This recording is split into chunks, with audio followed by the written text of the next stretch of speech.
నంద్యాల పట్టణంలో కూరగాయ ధరలు ఏకముగా ఆకాశానికి అంటాయి. సామాన్య ప్రజలు కూరగాయల వద్దకు పోతే కూరగాయలు దగదగ బగబగ మండుతున్నాయని ప్రజలు వాపోతున్నారు. కూరగాయలు కొనలేము తినలేము బాబోయ్ అంటూ ప్రజలు వాపోతూనే ఉన్నారు.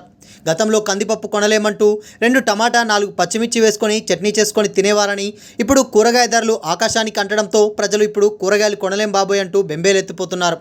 కందిపప్పు కొని తినలేని వారు చట్నీతో 4 అన్నము మెతుకులు తినొచ్చు అనేవారు. కానీ ఇప్పుడు చట్నీ కూడా తినలేని పరిస్థితి ఏర్పడిందని ప్రజలు వాపోతున్నారు. పట్టణంలో కూరగాయలు ఏకంగా ఆకాశానికి అంటడంతో ప్రజలు దిక్కుతోచక కొనలేని ఇబ్బందుల్లో గురవుతున్నారని పలువురు వాపోతున్నారు.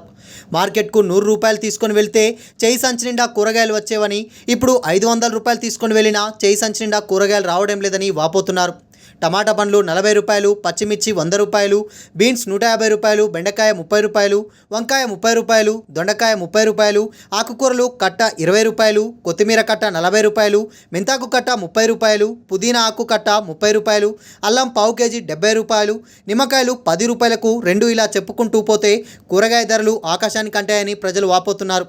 కూరగాయల మార్కెట్లో వచ్చిపోయే ప్రజలకు ఎటువంటి సౌకర్యాలు మున్సిపల్ అధికారులు కల్పించలేదని, అలాగే కూరగాయలకు వచ్చిన వాహనాలు నిలబెట్టుకోవడానికి కూడా వసతి లేదని ప్రజల నుండి విమర్శలు వస్తున్నాయి. పట్టణంలోని కూరగాయల మార్కెట్లో షెడ్లను లక్షలతో సాధారణంగా నిధులతో పురపాలక సంఘం జారీ చేసిన అధికారులు లాంఛనంగా ప్రారంభోత్సవం చేసి లక్షలతో నిర్మించిన షెడ్లను మున్సిపల్ అధికారులు వ్యాపారవేత్తల కోసం షెడ్లు ఏర్పాటు చేశారు. షెడ్లు వ్యాపారస్తులు వ్యాపారం చేసుకోవడానికి, షెడ్లలో సరైన వసతి లేకపోవడంతో వ్యాపారస్తులు వాడకపోవడంతో నిరుపయోగంగా ఉండిపోయాయి. లక్షలతో షెడ్లు నిర్మించి కాంట్రాక్టులు అధికారుల జోబుల్లో నింపుకోవడం తప్ప వ్యాపారస్తులకు పనికి రావడం లేదని వ్యాపారులు వాపోతున్నారు. షెడ్లు నిర్మించి లక్షల్లో ప్రభుత్వ సొమ్ము దుర్వినియోగం అయిందని ప్రజల నుండి విమర్శలు గుమ్మమంటున్నాయి.